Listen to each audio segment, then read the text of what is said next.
नमस्कार दोस्तों, स्वागत है आपका वीर शिवाजी क्लासेस में। और मेरा नाम है पंकज और मैं आपके लिए ले आया हूँ एक और नया chapter, nutrition in living organisms. तो चलिए शुरू करते हैं। पहले है व्हाट इज माल न्यूट्रिशन, यानी पोषण की कमी क्या होती है। और दूसरा क्वेश्चन पूछ रहा है what are the ways to prevent malnutrition. तो भाई पहले क्वेश्चन का आंसर है कि माल न्यूट्रिशन यानी हमारे खाने में से कोई भी चीज़ की कमी, या तो प्रोटीन या तो कार्बोहाइड्रेट या फैट इनकी कमी हो, या फिर मिनरल या कोई विटामिन की कमी हो जाए, तो उसे हम माल न्यूट्रिशन कहते हैं। और माल न्यूट्रिशन को दूर रखने का एक ही तरीका है कि हम बैलेंस डाइट खाएं। Protein, fats, carbohydrates, vitamin, minerals सब कुछ हमारी डाइट में होनी चाहिए। दूसरी चीज़ है nutrition. Some life processes go on continuously in living organisms. Substances which are digested and assimilated for obtaining energy and for the growth and health of our body are called foodstuffs. देखिए, हमारे बहुत सारे life processes चलते रहते हैं जिसकी वजह से हमारा जीवन चलता रहता है, वो कभी रुकते ही नहीं है। जैसे कि हमारा सोचना कभी नहीं रुकता, चाहे हम सो भी जाए तो सपनों में भी सोचते रहते हैं। हमारा दिल कभी नहीं रुकता, हमारी सांसें कभी नहीं रुकती, और हमारी किडनियां कभी काम करना बंद नहीं करती। लेकिन इन सब को काम करने के लिए एनर्जी तो चाहिए। अब ये एनर्जी आएगी कहाँ से? तो ये आती है फूड से। फूड सबसे पहले हमारे पेट में डाइजेस्ट होता है और उसके बाद एसिमिलेट होता है। एसिमिलेट क्या होता है सर? थोड़ा डिफिकल्ट वर्ड है ना।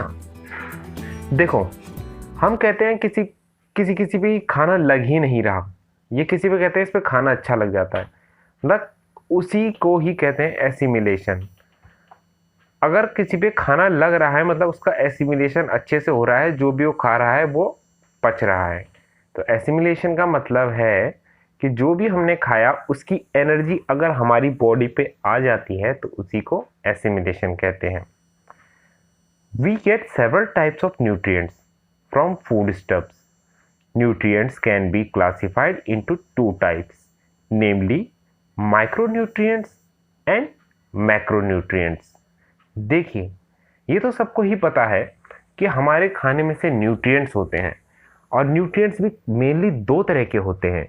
एक होते हैं मैक्रो और एक होते हैं माइक्रो न्यूट्रिएंट्स। न्यूट्रिएंट्स जैसे कि कार्बोहाइड्रेट, प्रोटीन और फैट, ये हमें बहुत ज़्यादा क्वांटिटी में चाहिए होते हैं, इसलिए इन्हें मैक्रो न्यूट्रिएंट कहा जाता है। जबकि कुछ न्यूट्रिएंट जैसे कि मिनरल्स और विटामिन्स, ये हमें कम मात्रा में चाहिए होते हैं, इसलिए इन्हें माइक्रो न्यूट्रिएंट्स कहा जाता है। The process of taking in and using food which takes place in the living organism is called nutrition. खाने को खाना और उसके बाद उसे पचाना, इसको कहते हैं nutrition. Need of nutrition. Nutrition की जरूरत क्यों पड़ती है? तो पहला यूज है to supply the energy required for doing work, यानी हमें काम करने के लिए एनर्जी मिले, ताकत मिले, इसलिए हमारा न्यूट्रिशन चाहिए। दूसरा पॉइंट है growth and development of the body, यानी हमारे शरीर की अच्छे से विकास हो, हमारा हाइट बढ़े, वेट बढ़े, इसके लिए भी हमें न्यूट्रिशन यानी खाने की जरूरत होती है। तीसरा यूज है to replace the damage cells and repair tissues. देखिए, हमें कई बार चोट लग जाती है, लेकिन कुछ समय बाद वो चोट अपने आप ही भर जाती है। वो कैसे? क्योंकि हम न्यूट्रिशन लेते हैं तो उस चोट पे सेल्स दोबारा से रीग्रो करते हैं और हमारी चोट ठीक हो जाती है। और चौथी नीड है हमें न्यूट्रिशन की, टू फाइट डिजीजेस, यानी हमारे बॉडी में अगर जर्म्स एंटर कर जाएं तो हमारी बॉडी उसे मार दे, इसके लिए हमें बहुत सारे अच्छे से विटामिन, मिनरल्स लेते रहना चाहिए। Autotrophic nutrition. अब देखिए, न्यूट्रिशन भी दो तरह के हैं। ऑटोट्रॉफिक न्यूट्रिशन ऐसे ऑर्गेनिज्म में होता है जो कि अपना खाना खुद ही बना लेते हैं, जैसे कि plants heterotrophic animals, heterotrophic nutrition ऐसे एनिमल्स में होता है, ये ऐसे प्लांट्स में होता है जो कि अपना खाना खुद नहीं बना पाते और दूसरों पे डिपेंडेंट होते हैं। वो गाय हो सकती है क्योंकि वो घास खा के अपना फूड की कमी पूरी करती है, और वो शेर हो सकता है जो कि बकरी को खाता है और फिर अपनी फूड को पाता है, खुद अपना फूड नहीं बना पाता। अगला पॉइंट है ऑटोट्रॉफिक प्लांट्स। दोस्तों इस वीडियो को देखते रहिए, आगे बहुत मज़ा आने वाला है। अभी आपको मैं बताऊंगा कि प्लांट्स में ट्रांसपोर्टेशन कैसे होती है। यस, उसमें पानी और खाना एक पार्ट से दूसरे पार्ट में किस तरीके से जाता है, और मैं बताऊंगा आपको कि प्लांट्स एक्सक्रीट किस तरीके से करते हैं, और उनमें कई सारे प्रोसेस आपको बताने वाला हूं। जुड़े रहिए मेरे साथ। तो चलिए आगे बढ़ते हैं। Autotrophic plants. How do plants produce their own food? पौधे अपना खाना कैसे बनाते हैं? Plants also need food for their growth. They can produce their own food with the help of sunlight and chlorophyll. Plants make their food in their leaves using water and nutrients from the soil and carbon dioxide from the air.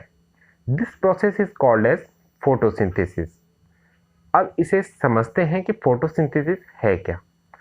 जब सुबह के time में सूरज से sunlight आती है तो उस time पे जो प्लांट के पत्ते होते हैं वो फोटोसिंथेसिस करने लगते हैं। पत्तों में क्लोरोफिल होता है। इसकी जब क्लोरोफिल और सनलाइट की प्रेजेंस में पत्ते हवा में से कार्बन डाइऑक्साइड लेते हैं और अपने रूट से वाटर लेते हैं, और कार्बन डाइऑक्साइड और वाटर से अपना फूड बनाते हैं, यानी ग्लूकोज। यही चीज़ नीचे रिएक्शन में बता रखी है। कार्बन डाइऑक्साइड प्लस वाटर जब सनलाइट और क्लोरोफिल के प्रेजेंस में आती है तो फूड प्लस ऑक्सीजन रिलीज होता है। और हाँ, कार्बन डाइऑक्साइड तो अंदर लेता है प्लांट, और बाहर सांस में क्या छोड़ता है? ऑक्सीजन। ये आपके इम्पॉर्टेंट चीज़ है एग्जाम के लिए। Plants convert light energy into chemical energy and store it in the form of food. यानी प्लांट्स सन की जो लाइट आ रही होती है उसी लाइट को केमिकल एनर्जी में बदल लेते हैं और फिर उसे स्टोर कर लेते हैं अपने फूड के रूप में। यानी प्लांट का फूड एक्चुअल में सनलाइट ही होता है। हाँ, जादू की तरह वो भी सनलाइट से अपना फूड बना लेते हैं। Water, minerals and salts are absorbed by roots from the soil. The stem transports them to the leaves. The leaves have a microscopic opening called stomata through which they take in carbon dioxide from the air. देखिए, plant water, mineral और salts को अपने root से absorb करता है और फिर उन्हें अपने स्टेम से ट्रांसपोर्ट करते हुए लीव्स में पहुंचा देता है। और लीव्स के में ये जो आपके लीव्स हैं, लीव्स का जो निचला हिस्सा होता है उसमें होते हैं छोटे छोटे छेद, उन्हें हम कहते हैं स्टोमेटा। जैसे हमारी नाक के छेद होते हैं, हम उससे सांस लेते हैं, तो प्लांट स्टोमेटा से सांस लेता है। उसी से वो कार्बन डाइऑक्साइड लेता है एयर से। फिर आगे the chloroplast present in the leaves contain chlorophyll which absorb sunlight helping to convert the carbon dioxide and water into the food. Oxygen is given out in this process. मतलब plant को अब देखो, उसने सांस में कार्बन डाइऑक्साइड तो ले ली है और उसके बाद प्लांट की जो लीफ होती है उसमें होते हैं ये क्लोरोप्लास्ट। ये क्लोरोप्लास्ट का फिगर है और इसके अंदर जो हरे हरे हैं इनके अंदर भरा होता है आपका क्लोरोफिल, जो आपका फोटोसिंथेसिस करता है। एक चीज ध्यान में रखना, प्लांट का जो भी पार्ट हरा दिख रहा है ना, वो क्लोरोफिल उसमें बहुत भरा हुआ है, क्योंकि प्लांट को हरा रंग उसका क्लोरोफिल ही दे रहा होता है। अब ये क्लोरोफिल क्या करते हैं? यही सन की रेस को एब्जॉर्ब करते हैं और सन और कार्बन डाइऑक्साइड और वाटर को आपस में रिएक्ट कराकर अपना फूड बना लेते हैं और ऑक्सीजन जो बनती है उसे बाहर एक्सहेल कर देते हैं। जैसे हम कार्बन डाइऑक्साइड एक्सहेल करते हैं तो हमारे उल्टा पौधे ऑक्सीजन एक्सहेल करते हैं। Besides leaves, photosynthesis takes place in some other plants, like green stems too, as they contain chlorophyll। तो यही चीज बताई कि हमारे स्टेम्स जो हरे रंग के होते हैं तो उनमें हरा रंग कैसे हुआ, क्योंकि उनमें क्लोरोफिल था, और जब क्लोरोफिल है तो वो स्टेम भी हमारा फूड बना सकते हैं। एक क्वेश्चन है आपके लिए, how does the photosynthesis occur in the dark red और purple colour leaves.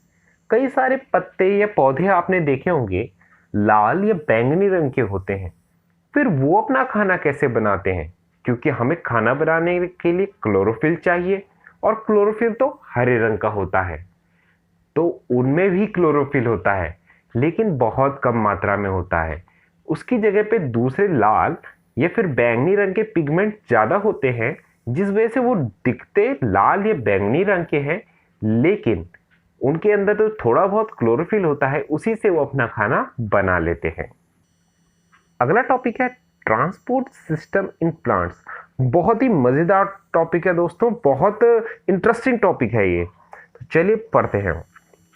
Take a pumpkin stem having 2 to 3 leaves, cut it under water with a sharp blade. Take some water in a conical flask and add 7 to 8 drops of ink to it. Put the pumpkin stem vertically in the flask. Observe the changes that take place in it and discuss them in the classroom. मतलब आप एक कद्दू लीजिए, सीताफल जिसे कहते हैं, उसका स्टेम लीजिए, उस जिसमें कि 2-3 ही पत्ते हों, उसे आप पानी के अंदर में डुबोइए, मग में ले लेना थोड़ा सा पानी, उसमें डुबोइए और उसके बाद उसकी स्टेम को ब्लेड से काट दीजिए। अब उस स्टेम को आप एक कोनिकल फ्लास्क में रखिए और उसमें थोड़ा सा पानी डालिए। बाद में उसमें 7 से 8 बूंदें आपको इंक की डालनी है और उसके बाद ऐसे ही छोड़ देना है उस पंपकिन के स्टेम को उस पानी में। उसके कुछ टाइम बाद आप देखेंगे कि उसके पत्ते उसी इंक के रंग के होने लग गए हैं। अगर आपने लाल इंक डाली थी तो लाल रंग के हो जाएंगे, अगर ब्लू डाली थी तो ब्लू रंग के हो जाएंगे। ऐसा क्यों हुआ? क्योंकि वहां पे इंक ट्रांसपोर्ट होते हुए धीरे धीरे उसके पत्तों में चली गई। तो इस एक्टिविटी से हमें ये समझ में आता है कि हाँ, प्लांट्स में ट्रांसपोर्टेशन होता है।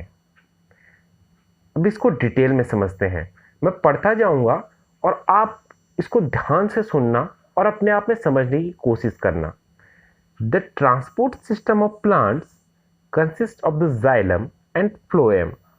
The xylem transports minerals and water from the roots to all the aerial parts of the plant. The phloem transport the food, glucose etcetera from the leaves to the other parts of the plant, where it is either consumed or stored। देखिए, plant में 2 type की transportation होती है, एक water की transportation और एक food की ट्रांसपोर्टेशन। अब रूट्स के पास है वाटर, तो वाटर की ट्रांसपोर्टेशन नीचे से ऊपर की तरफ होगी। ऊपर में लीव्स, स्टेम, फ्रूट्स, इन तक वाटर की ट्रांसपोर्टेशन होगी। और लीव्स में बनता है फूड, तो फूड की ट्रांसपोर्टेशन ऊपर से नीचे की तरफ होगी। यानी रूट्स को भी तो एनर्जी की जरूरत है, लेकिन वो तो फोटोसिंथेसिस नहीं कर पाते क्योंकि वो तो धरती के अंदर में है, तो वहां तक भी फूड चाहिए। तो उस फूड को पहुंचाते हैं हमारे फ्लोएम। तो प्लांट के 2 टिश्यू हैं जो खाने को और पानी को पहुंचाते हैं।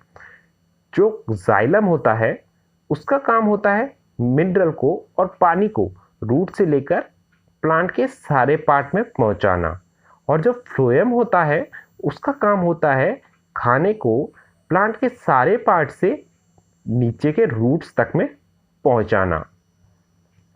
Where it is either consumed और स्टोर्ड, मतलब खाना या तो उसी वक्त उसकी जरूरत होगी तो कंज्यूम हो जाएगा, और नहीं हुई तो कहीं ना कहीं पे उसे स्टोर कर लेगा। They do not have a separate digestive और एक्सक्रीटरी सिस्टम।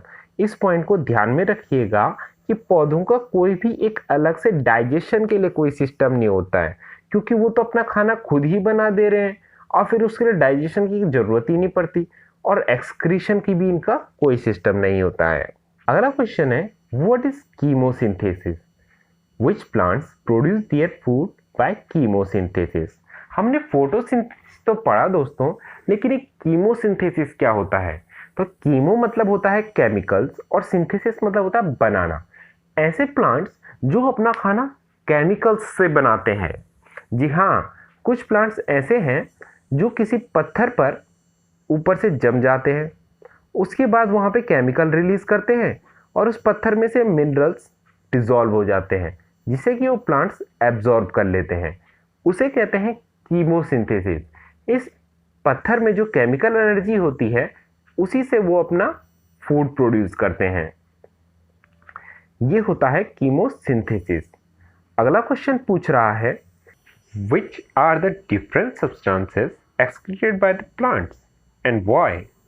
यानी पौधों से अलग अलग कौन से सब्सटेंस है जिन्हें वो बॉडी से एक्सक्रीट करता है, अपनी बॉडी से बाहर निकालता है, और ऐसा वो क्यों करता है? तो पहला जो चीज निकालता है वो है गम। कई पौधों से आपने देखा होगा कि दूध से निकलता है, उसे हम गम कहते हैं। दूसरी चीज है रेजिन।